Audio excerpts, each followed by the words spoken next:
Welcome to the Next Level Human podcast. As a human, you have a job to do.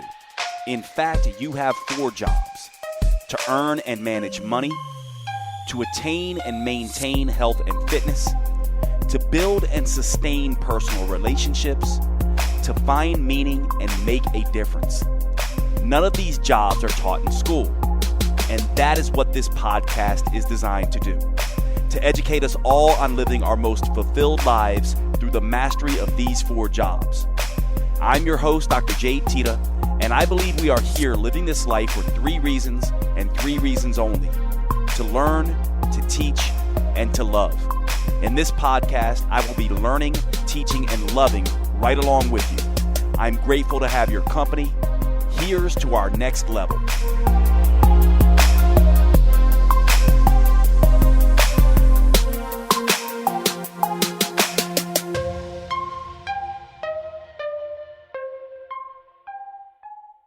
Welcome to the podcast, everybody. Today we're going to be talking about business. And as you know, every time you listen to the podcast, you hear about, in the introduction, about these 4 jobs. The 4 jobs of every human are to earn and manage money, to build and sustain personal relationships, to attain and maintain health and fitness, and to find meaning and make a difference, otherwise purpose. And so we usually cover a lot with purpose, and we often cover a whole bunch with health and fitness, obviously, and some with personal relationships as well. There's a lot of overlap there, but one of the things we rarely touch on is the business aspect of things, or the earning money aspect of things. And so obviously I'm an entrepreneur, and this is going to be on that. And as you know, I oftentimes ask you all, I'm constantly getting DMs and emails in asking for me to cover certain topics. I'm always having conversations with friends and family about certain things. And usually when something starts coming up again and again, I end up doing a podcast on it. That's why I usually ask you to send me your questions and things that you want me to cover, because it just kind of helps me, think about what I'm going to cover in the podcast. Well, lately I've been having a lot of discussions around marketing and branding and everything else. Now, of all my areas of expertise, I would say this one is the weakest, right? I am not what I would consider an expert in this arena, but I have deep sort of experience with this, and I work with some of the best experts in the world at this, with my company, Metabolic Living, which I have part ownership in. My 2 business partners there have been in the health and fitness space and crushing it for a very long time, and have helped many of the very big names that you will all know start their sort of trajectories in health and fitness. And so I get a front row seat with some of the best experts sort of in the world. And I have deep experience running companies. I've run a boot camp, I've run a clinic, I've run a gym, I've run a health and fitness company. I've had several internet brands, including Metabolic Effect, Time Millionaires, Next Level Human, which is my latest sort of venture. Obviously, I work with, like I just mentioned, some of the best marketers on the planet, basically, in over at Metabolic Living. And what I'm going to do here is sort of give you some insight into some of the big lessons that I have learned, and also the way that I see this. And I am going to point you to some of the people who I do consider the major experts who are out there teaching this stuff as well. Hopefully I'll remember to do that at the end of this podcast. But I really want to focus mainly, because the question has been coming up a lot, mainly is, Jade, how do you come up with your brands? And, this idea of some of these very cool brands that I have personally come up with.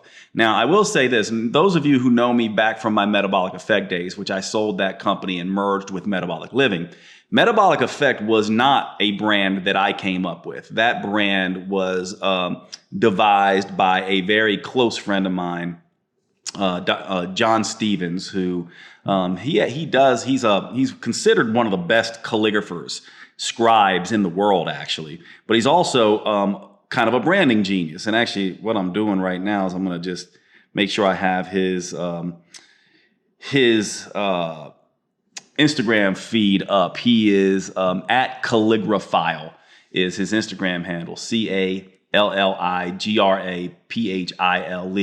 He's a lettering artist and a calligrapher, but he's also a teacher. He's an author. He has a book, and he also is a close friend of mine and a close family friend, and someone who basically is the brains behind Metabolic Effect, the brand. So this idea of Metabolic Effect being ME. So he gets credit for that particular brand. But as I started to learn more, I created other brands. And so Time Millionaires and Next Level Human were brands 100% my work and sort of my understanding. And so, and Metabolic Living, of course, which is now going to be changed to metabolic.com, is, of course, Mark and Jeff's, my business partner sort of brainchild, along with incorporating some of the stuff I did at Metabolic Effect. But I really want to talk a little bit about branding for individuals, because when you look out there in the world, and we are in an interesting place, and perhaps this is why this is coming up a lot here lately, is that obviously with COVID, a lot of people have decided that they're going to move into the internet space, either by necessity, because they've, sort of moved on from their jobs, or wanting to understand how those of us who have been in the internet space a long time make money at this and how we have built our brands. So a lot of people are wanting to start their own businesses. And of course, we now live in the age of social media, which means social media becomes part of what our brand's personality is. It's the front-facing personality of our companies, right? So we need to have a presence on social media. I have some of my opinions about what social media is good for marketing-wise and what it is not good for marketing-wise.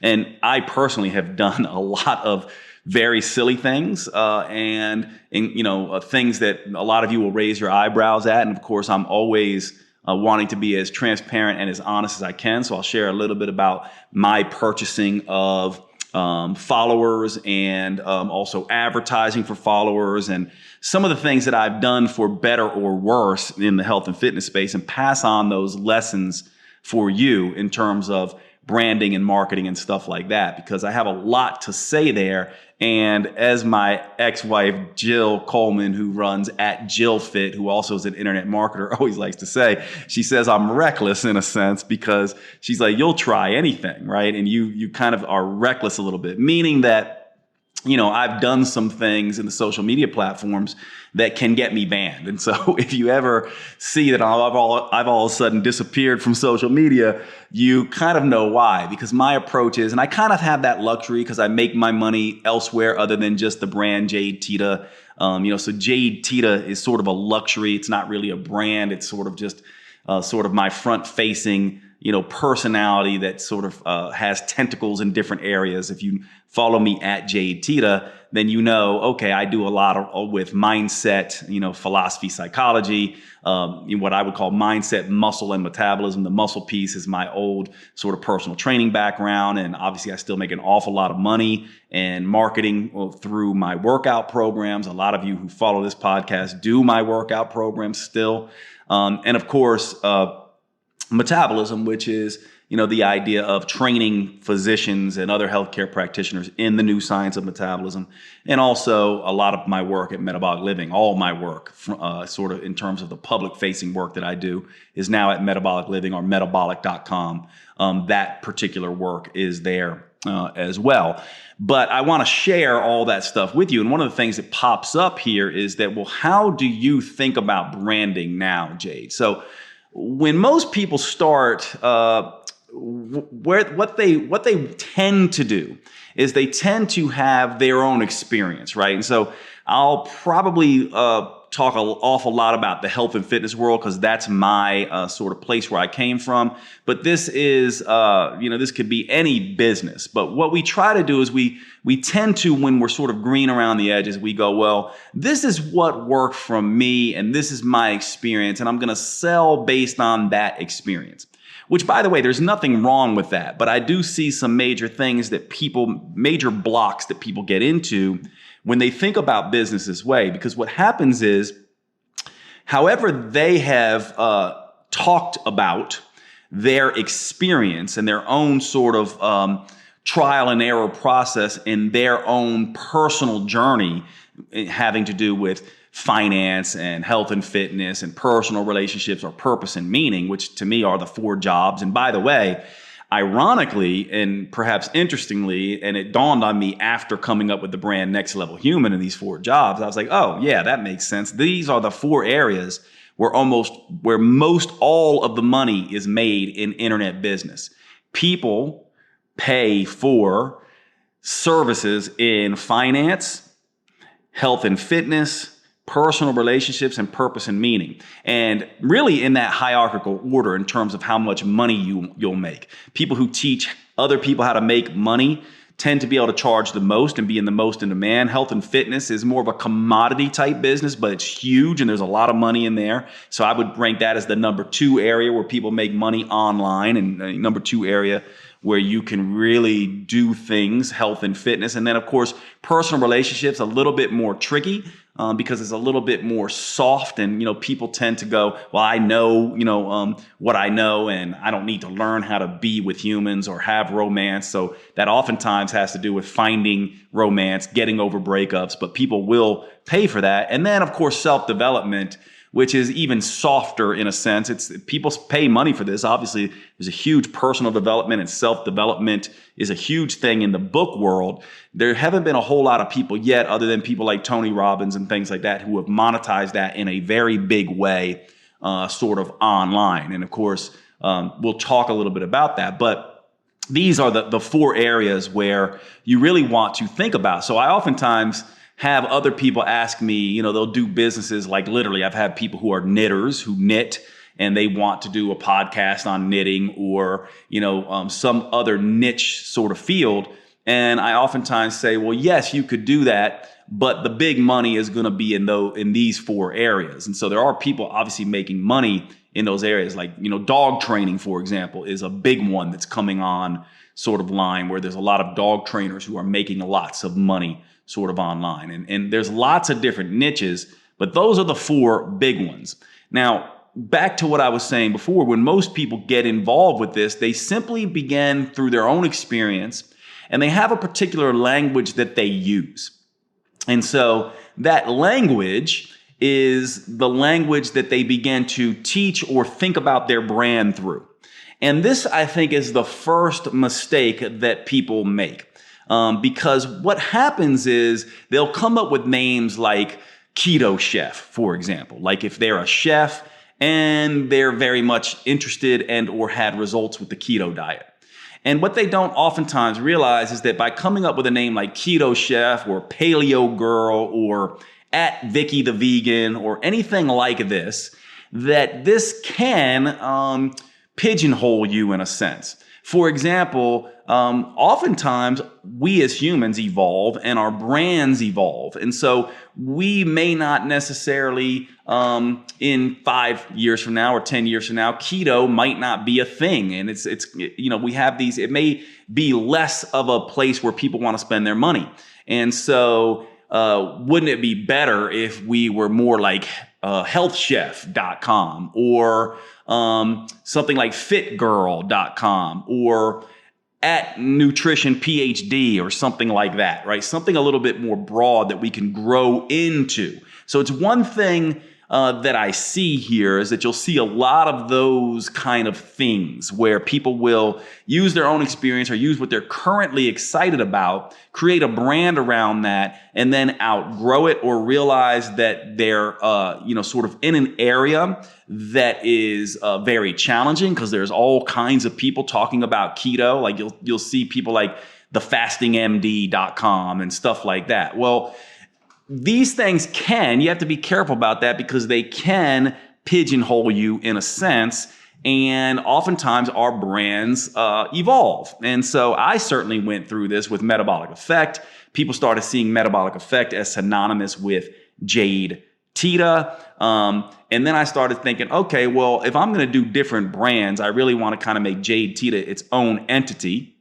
So making my name my brand and then having other brands. So for example, maybe the chef is the name, right? So let's say, it's, Jade Teta, I'm a chef, so I would just be at Jade Teta. But then I would have a separate brand that would be Keto Chef maybe, or Vegetarian Chef, or other things that I wanted to do, or Philosophy Chef, right? Whatever it is, but my other interests could branch out into other particular brands. And so I sort of went through this. And so my trajectory now is Jade Teta, who also has Time Millionaires, which is not an active brand right now, but I will refer you to that. Actually, I'll do it now. For those of you who want sort of, it's an older brand, but a lot of the stuff is still really sort of relevant for what we're talking about. So if you go to timemillionaires.com, timemillionaires.com, there's a free course there for you. And basically that brand is just to gather leads right now. So that free Time Millionaires course basically was done, I don't know, it's going on 10 years ago now, and it taught sort of the basics of internet business. And a lot of that is still sort of valuable. So that brand is still there. But Jade Teta has several different tentacles out there. Next Level Human is a Jade Teta brand. Time Millionaires is a Jade Teta brand. Metabolic Effect was a Jade Teta brand. I guess now that's Metabolic. You know, it's not completely my brand because I have business partners there. But you kind of get my point that when you're thinking about this right off the bat, you want to be thinking about creating a brand that gives you enough depth and breadth not to pigeonhole you. And so you also want to begin looking at, once you have this brand, you want to be very careful that you are speaking the language that makes sense to people, right? Like, for example, one of the first things that happens, and it really should happen before you have a brand, by the way, before you even think about a brand, you really want to think, you know, all right, what is the problem I'm solving? And I do think this is the biggest mistake that a lot of people make when they start thinking about bringing a business online or into the internet space. They instead of thinking what the problem they're solving is, they go, I'm interested in this. This is what I do, and therefore I'll start a brand around it, without ever understanding what is the real problem that they are solving. As a matter of fact, I think this is one of the reasons why self-development, personal development companies really miss the mark, because they don't always focus on what is the problem that I'm solving.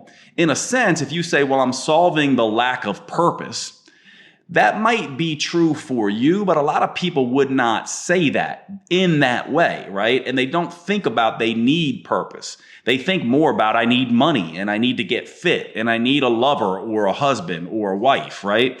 And so personal development oftentimes does not have a very defined sort of problem that they're solving. It's more amorphous. And so you want to get very clear on what is the problem that I'm solving. Once you sort of think about what that problem really is, right? Whatever it is, what is the problem that I'm really solving? Then you want to go, well, is that a problem that a lot of people out there are interested in and I can make money at? And do I need to adjust the way that I talk about this? Or can I make money talking about it the way I talk about it? Or am I going to have to come at this from a different way? Because once you settle on a brand, and once you settle on a particular handle, let's say, like, you know, at Jade Teta or at Next Level Human or any of this kind of stuff, and you have the problem that you're solving, out of that flows the customer that you're after oftentimes. So when you think about it, this comes from a conversation I've been having with a couple friends of mine, but I'll use one example in particular. When you think about self-development, right? Most people who are interested in self-development talk about it in a particular way. And so they talk about self-development in several different ways. Some are a little bit new agey and mystical with it. Others are more philosophical with it. Others are more religious with it, right? And so you have to understand, who am I really talking to? Am I talking to these metaphysical types?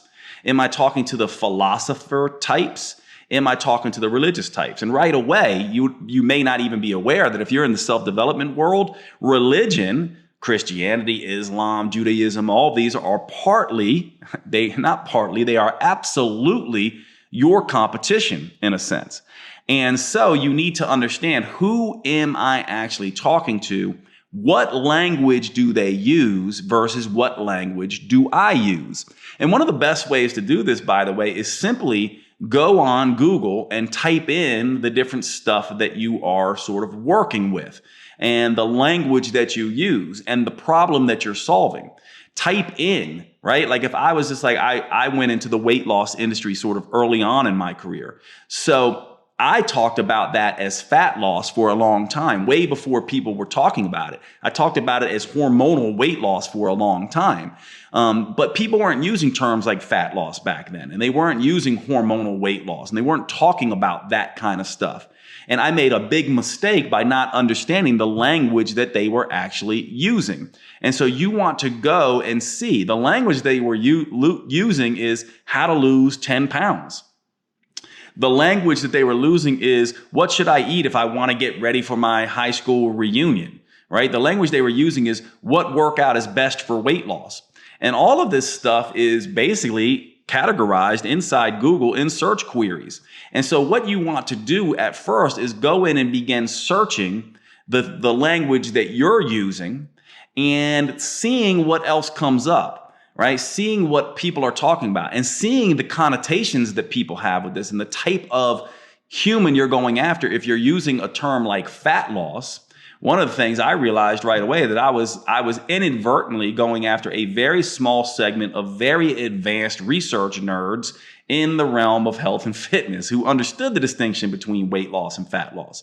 And so I really couldn't use fat loss. At least if I'm running ads and I'm talking to people, I really wanted to use weight loss. That was a huge category. Of course, then I wanted to talk about weight loss in a different way. And so what I learned was that I had to speak about weight loss to attract the fish, so to speak. But then I could use other terms like fat loss and hormones and things like that to keep them around and get them interested. Versus if I used something like hormonal fat loss right off the bat, I never attracted anyone. And so this is how you need to be thinking about this. You need to think about, what's the language to attract people, and then what's the language to keep their interest. Usually the language to attract people is not going to be the way you talk about things. And this is why you're not getting a lot of customers. But the language to keep people is going to be your unique language. And this is a distinction that people need to understand, that we all need to understand.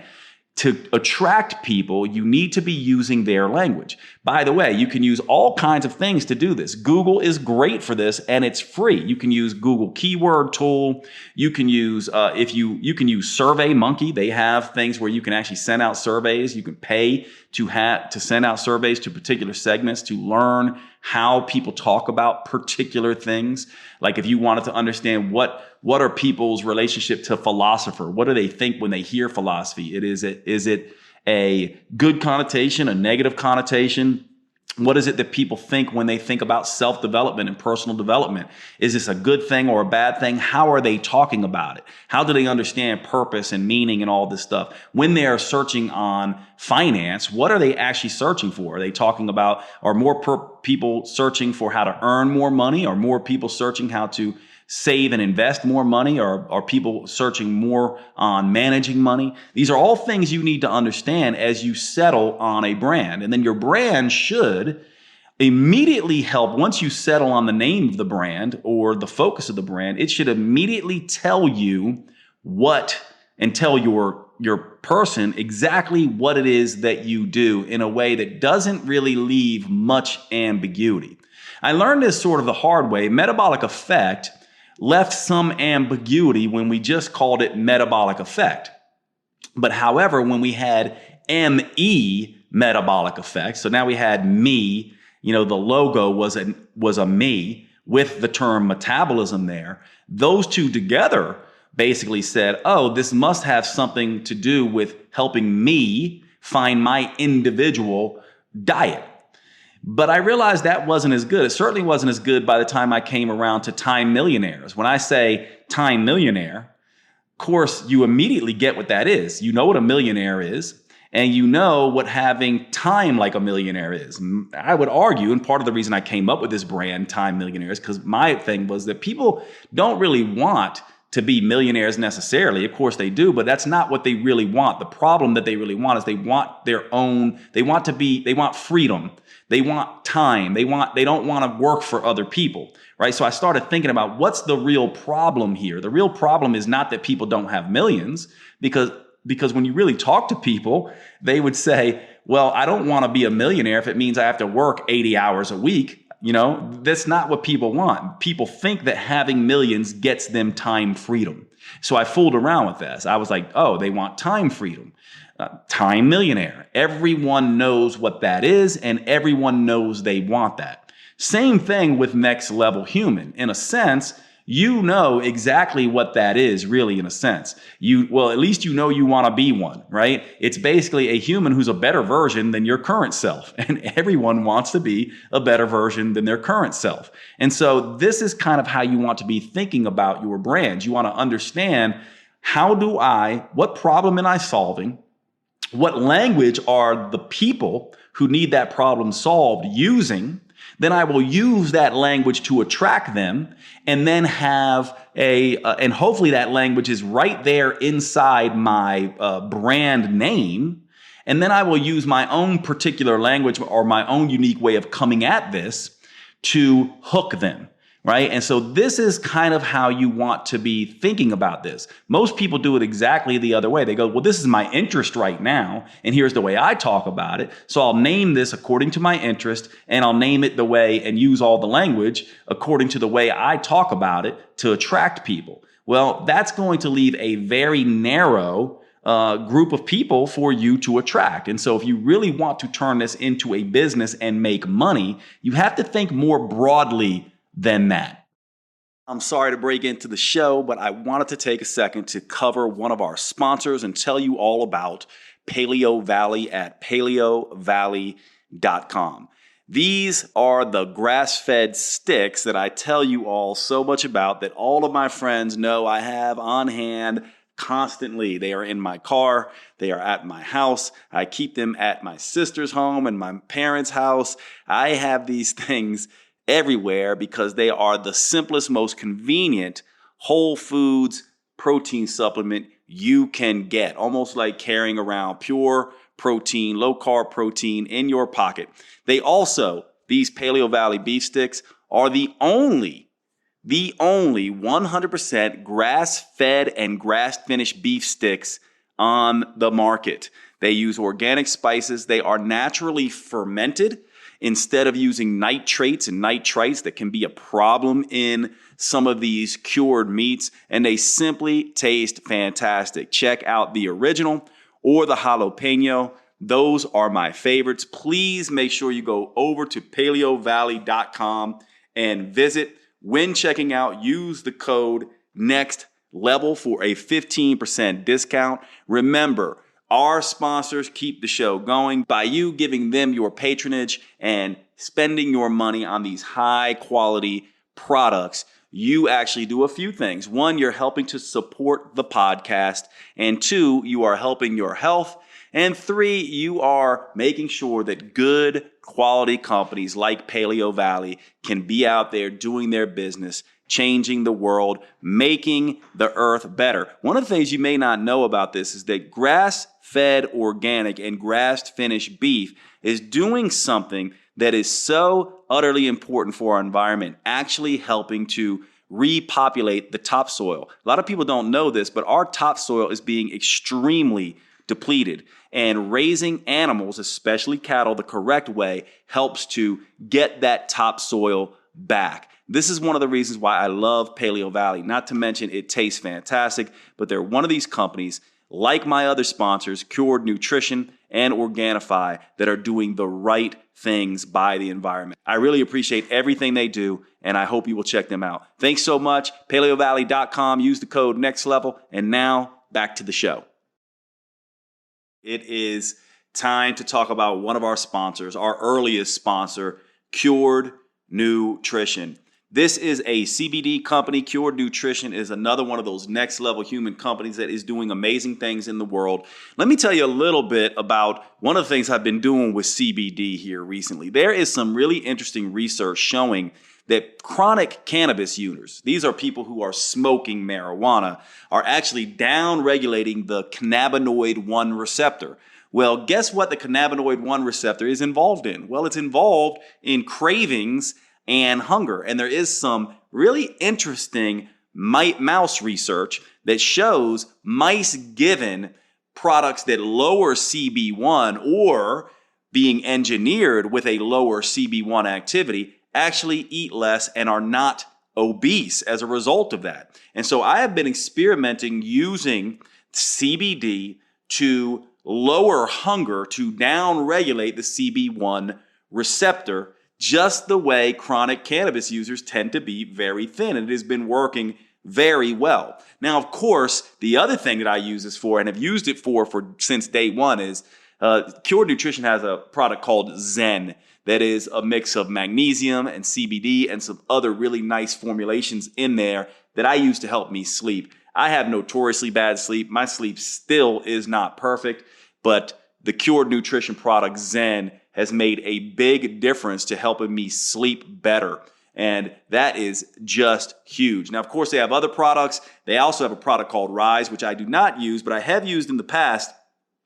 It is great for those people who like to have a pick-me-up in the morning to focus better. So Zen and Rise are fantastic, but any of their CBD products used for downregulation of the CB1 receptor to help with hunger and cravings, if you're one of these people who is constantly overeating and on a diet, you find that, hey, when I'm on a diet, I get this crazy sort of hunger and cravings.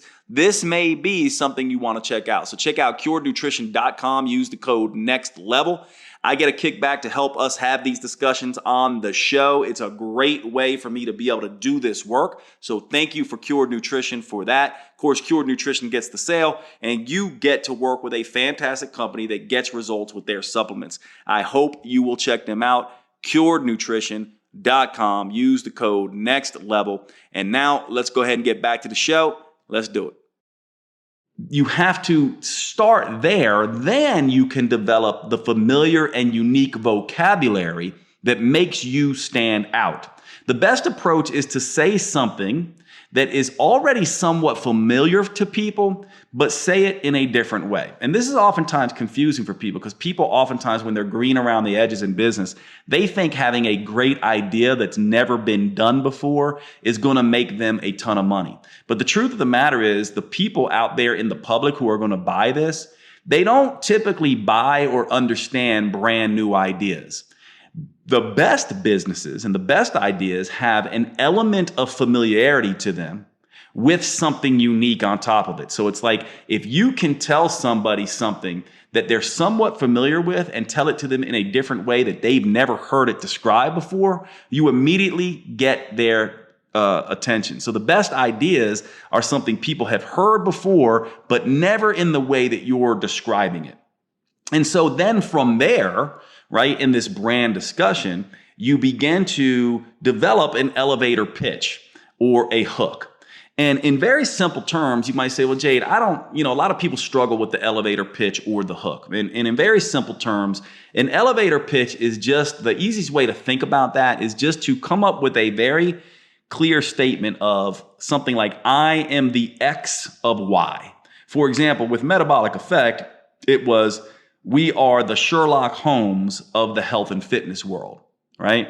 So immediately you understand what that is. So if I'm in an elevator and someone says, what do you do? Well, I'm in the fitness world. Really? Yeah, my business is the Sherlock Holmes of the health and fitness world. We basically help people find what works for them, right? Immediately you get it. My company is Metabolic Effect. The acronym is ME. We are the Sherlock Holmes of the health and fitness world. We help people find exactly what works for them.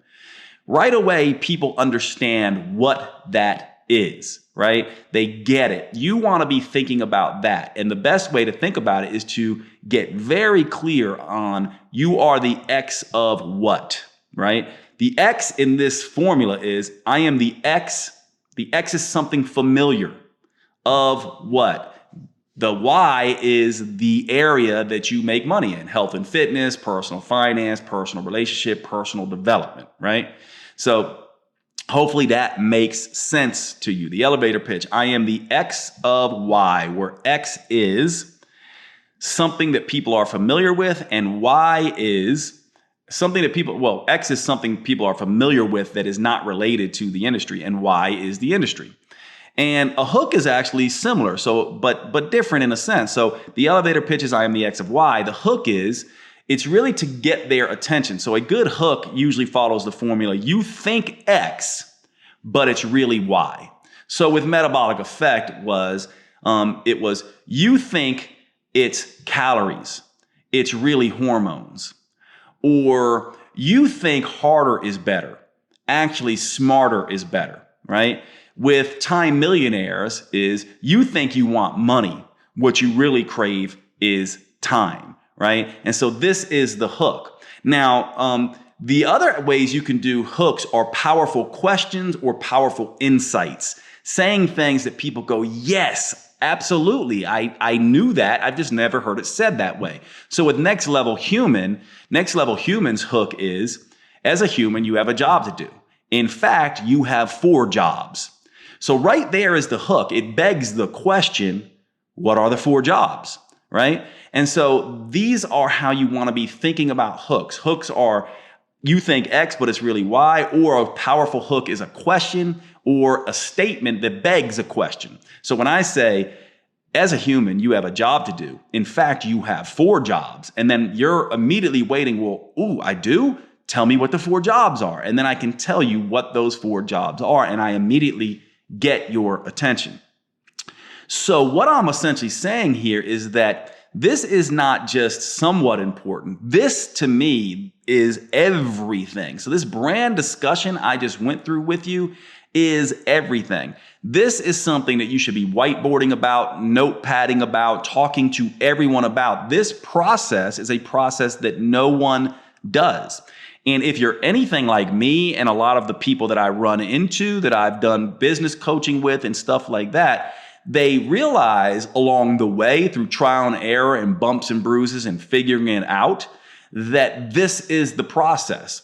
And oftentimes their whole business changes because of this process. And so if you're one of these people who every 3 months you're trying to revamp your whole business because you discovered something new about the marketplace, the problem you're solving, your ideal client, a new way of describing it, you'll keep having that problem, right? You'll keep having a year, 2 years where you're constantly revamping your messaging because you're figuring this whole process out that I just discussed over time instead of doing it all at once. And so from my perspective, this is something that you must do in the beginning.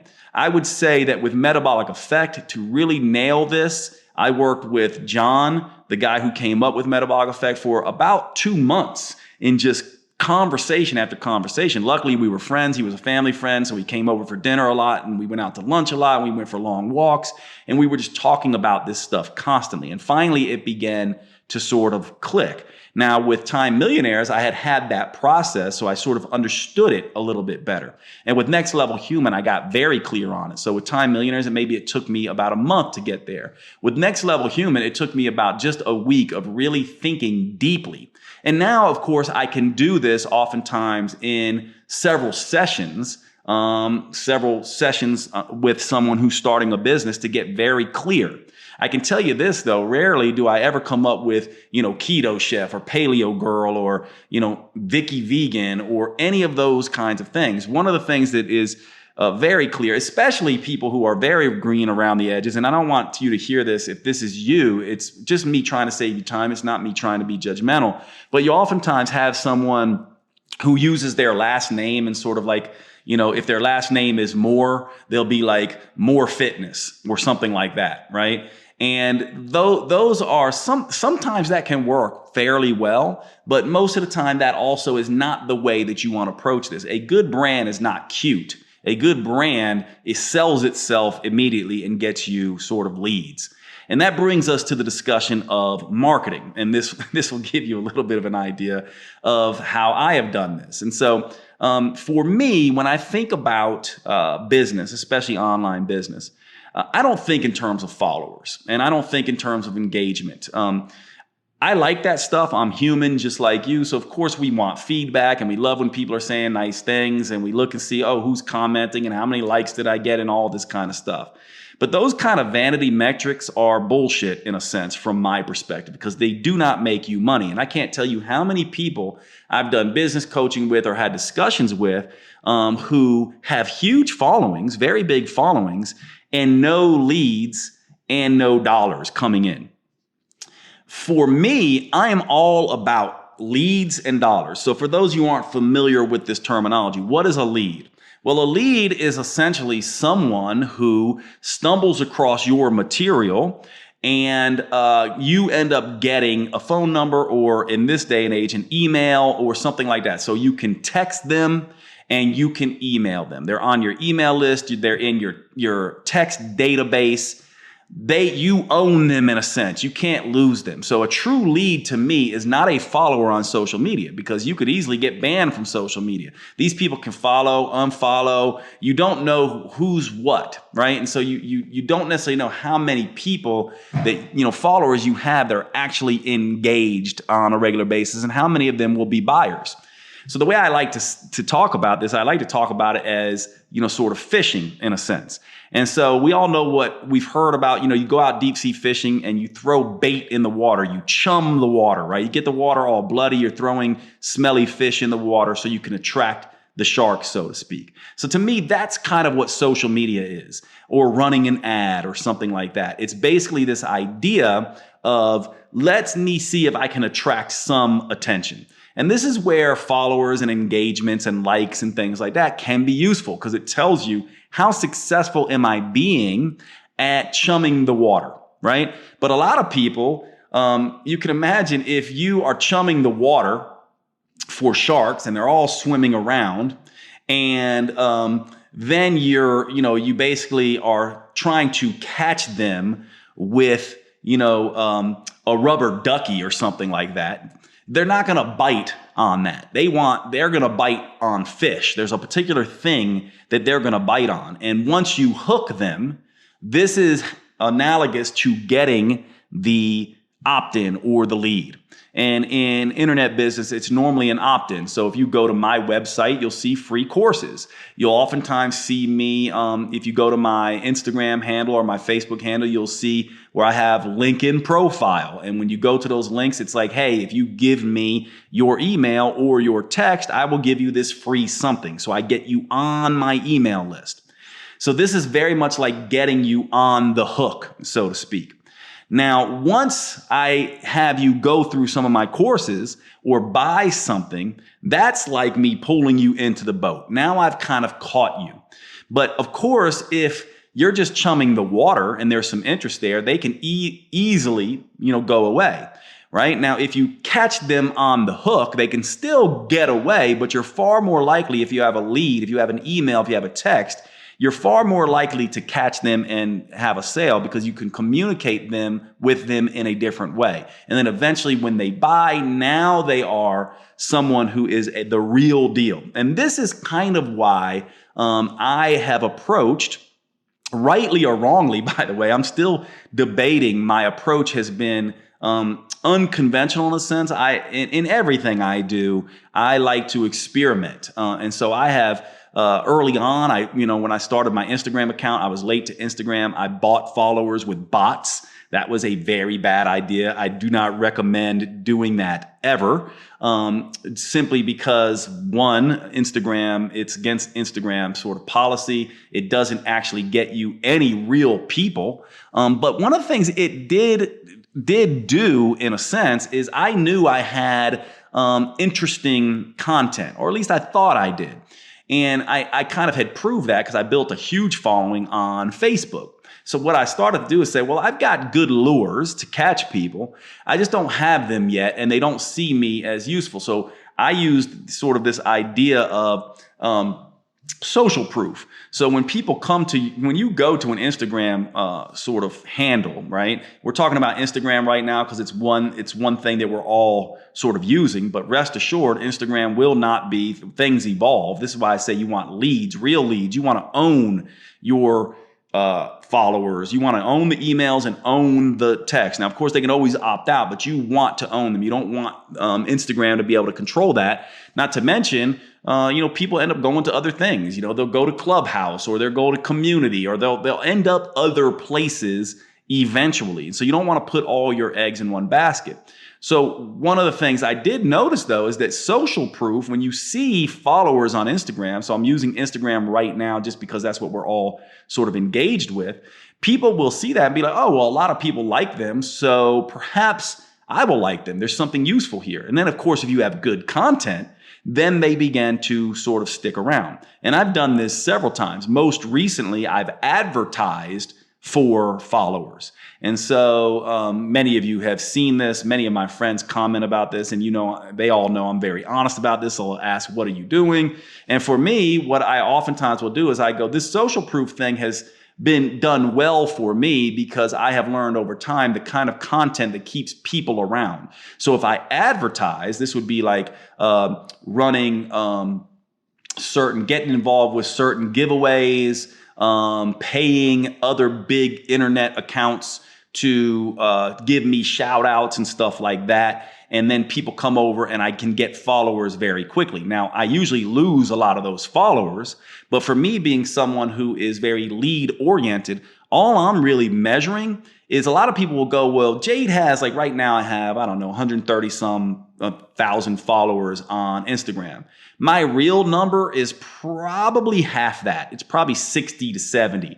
The rest of those were, and what I mean by real numbers is my real numbers, in terms of organically, it's probably, somewhere around 50,000, 60,000 followers.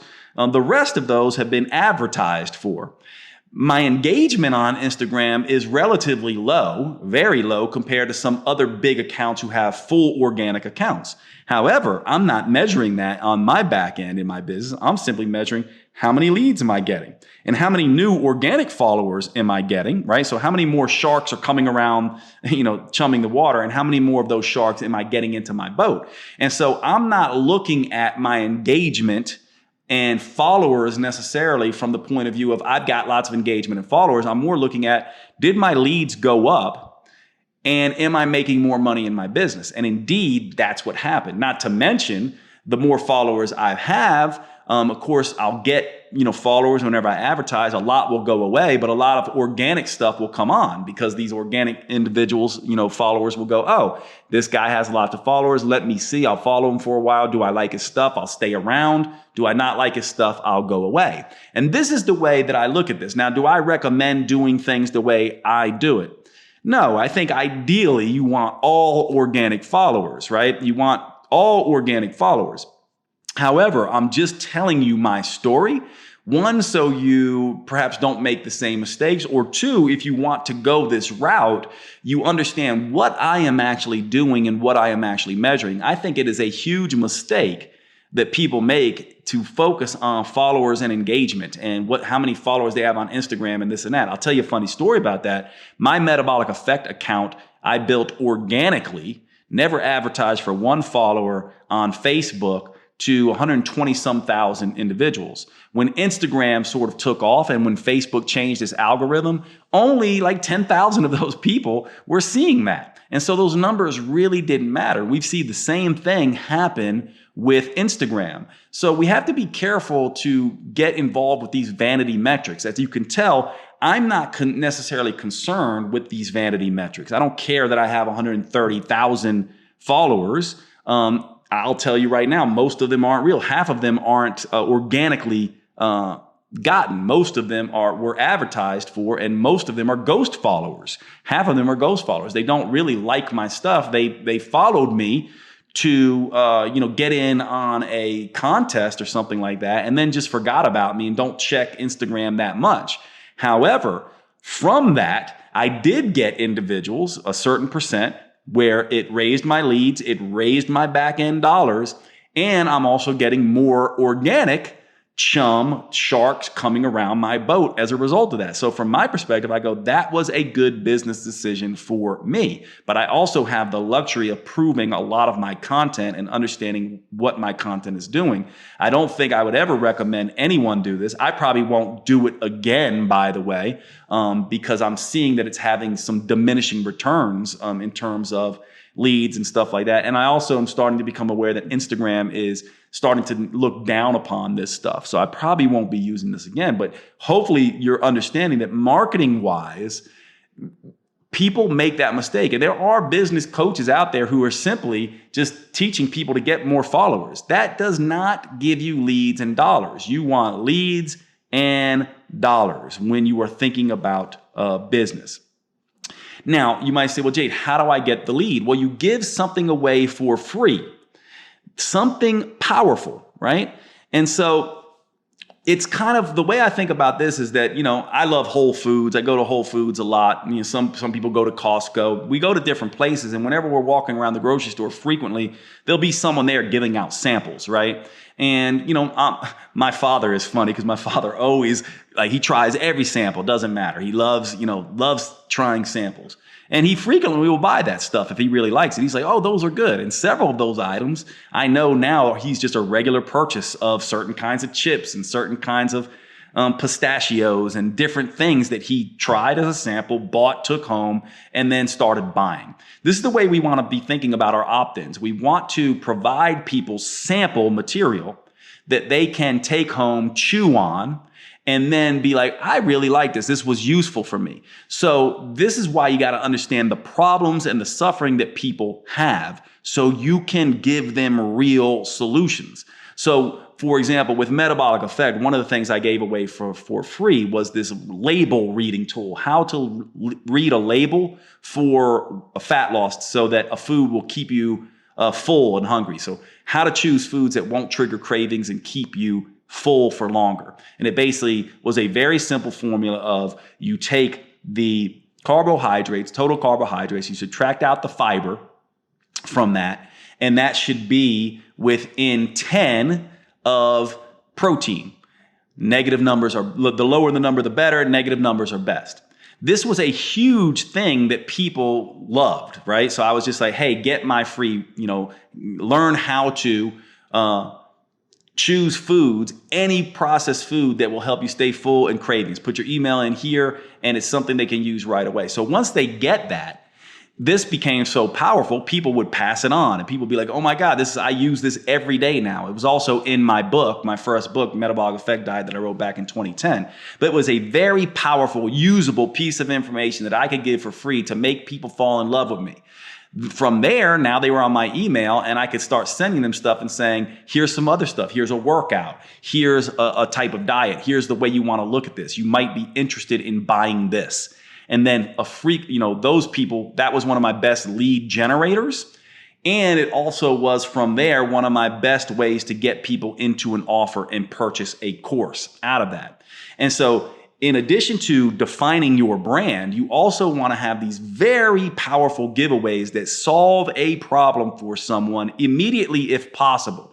Just like a sample at a delicious ice cream sample at Whole Foods that is so good, you buy the whole pint. That is so good, you start buying that pint every time you go back to Whole Foods. This is the way you want to be thinking about this. This is why leads to me are powerful, because I know if I'm getting a ton of leads, then I have very good solutions for people, and a certain percent of those will go on to buy. And now I actually have a business. Social media is just for me, it's simply to prove ideas. I like to experiment with certain ideas to see if people are paying attention or if I'm speaking their language, if they're interested in sort of what I'm putting out.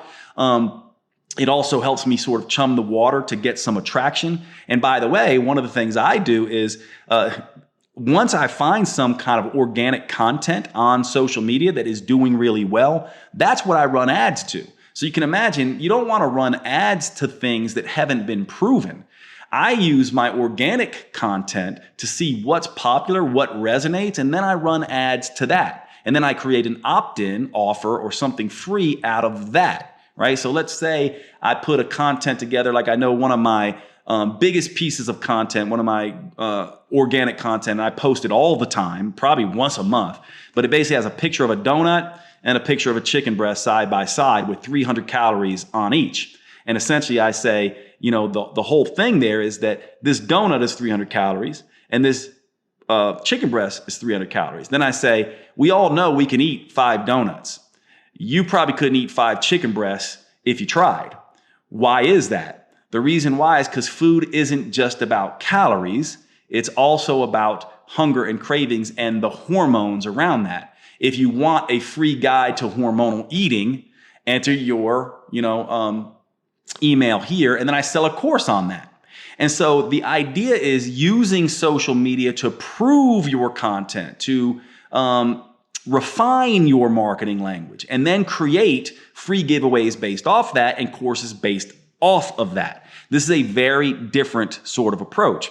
And of course, when you start to do this, one of the best ways to think about this is to really come up with your own unique frameworks. I've kind of become, at least people always ask me, how do you come up with these frameworks? And inside Time Millionaires at timemillionaires.com, if you go there, there's a whole course I did on, I called it Idea Bootcamp, how to come up with frameworks and interesting ways of talking about things. So people oftentimes say, I love your stuff, where it's like, soup, salad, scrambled shakes, and stir fries, keeping your schmeck in check, the 4 Ps of metabolic individuality, psychology, physiology, personal preferences, and practical circumstances. I'm always coming up with frameworks.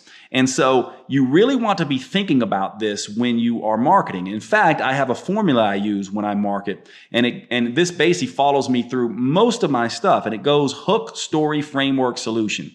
SHSFS, right? Hook, story, framework, solution. And whenever you're marketing online, you kind of want to have a powerful hook, right? Hopefully your brand itself is a powerful hook. Time Millionaires is a powerful hook all by itself because it begs a question or it immediately sparks something in you. Time Millionaire, I want to be that. Next Level Human is also by itself a hook. Next Level Human, I want to be that, right? But remember, a hook is basically this idea, you think it's X, but it's really Y, or a powerful question or insight or something that makes you want to go, I want to learn more about that. Now, from there, you tell a story to get people emotionally attached, right? So I might say something like, you think it's calories. It's really hormones. I had a client, her name was Sarah, and when she learned to use this very simple technique of reading labels, she immediately realized that the reason she was overeating calories is because her hormones were not balanced. What if I could teach you a way in which you could read food labels that allow you to stay full and be without cravings? If you're interested in that, I have a unique solution for you, right?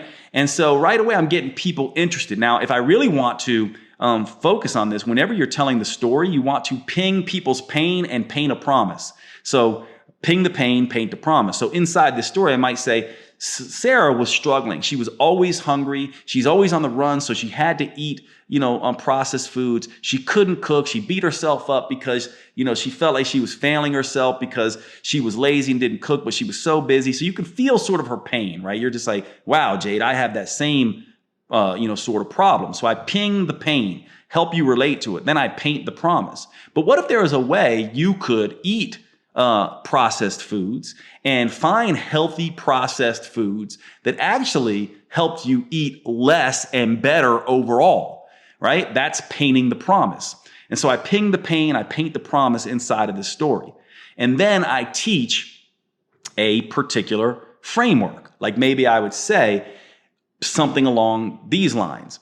When you eat foods that are rich in protein, fiber, and water, or what I call PFW, you are able to feel full for longer and stay full for longer.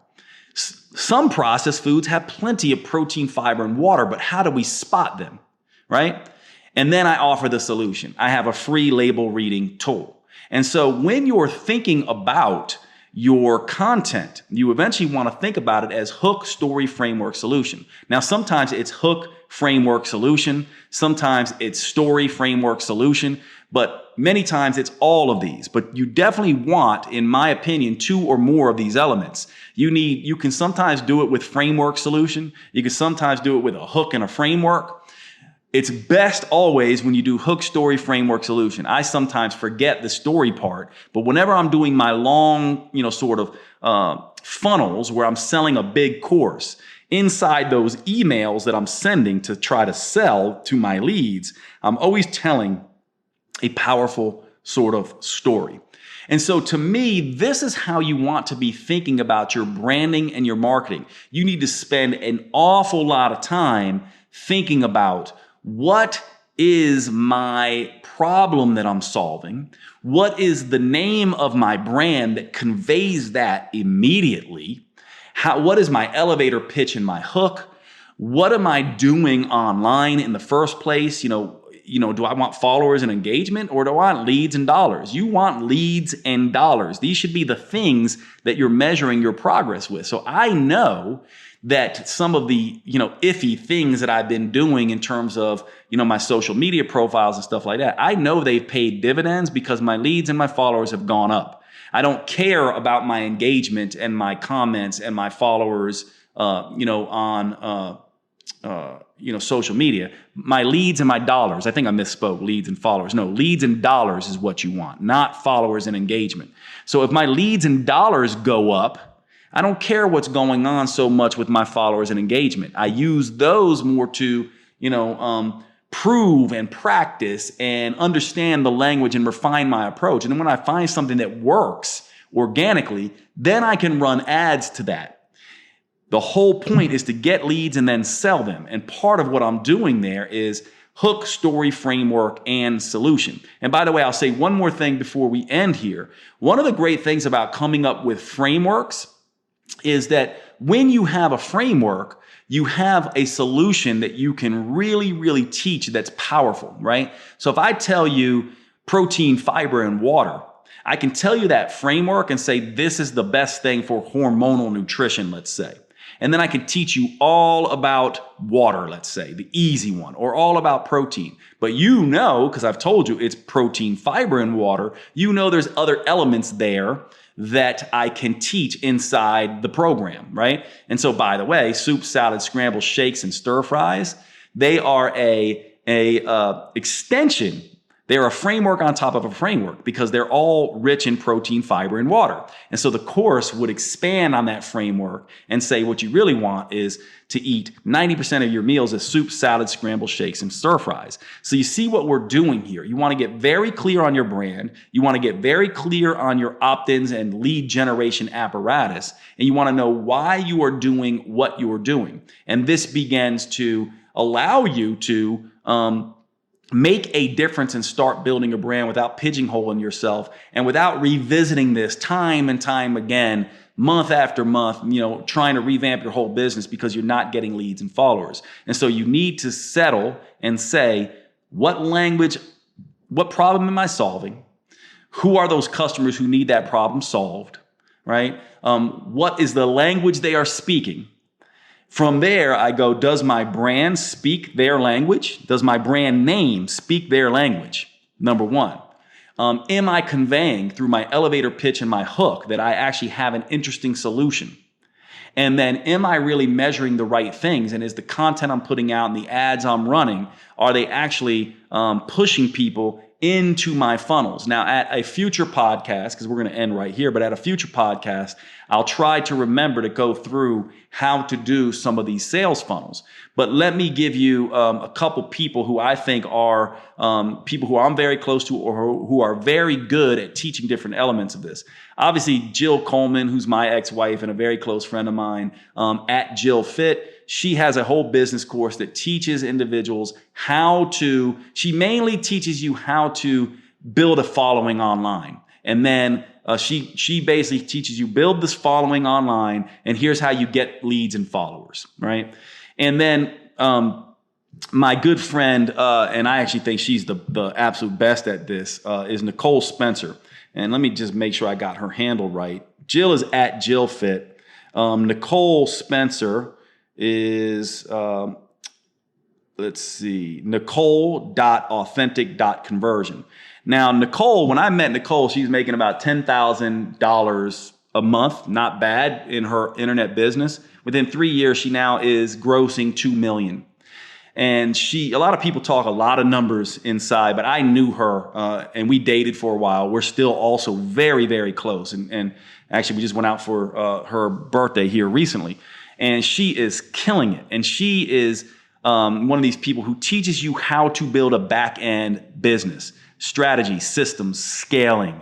So a lot of people fall really flat because if it doesn't matter that you can get leads and followers if you can't convert them into sales. So obviously, Nicole is authentic conversion, and Nicole does all of it. So if there was just one of those that you were just like, I really want to get into this, Nicole is fantastic. She's taught me a ton. Jill also is a master at helping you turn followers into leads and dollars. And so I'm going to stop right there. I hope this was useful for you. It's one of the first times, or I know I've talked about it a few times before, but we don't often talk about the finance entrepreneurial stuff. So I hope this was useful for you and you got something out of it. Thanks so much for hanging out on the Next Level Human podcast, and I will see you at the next show.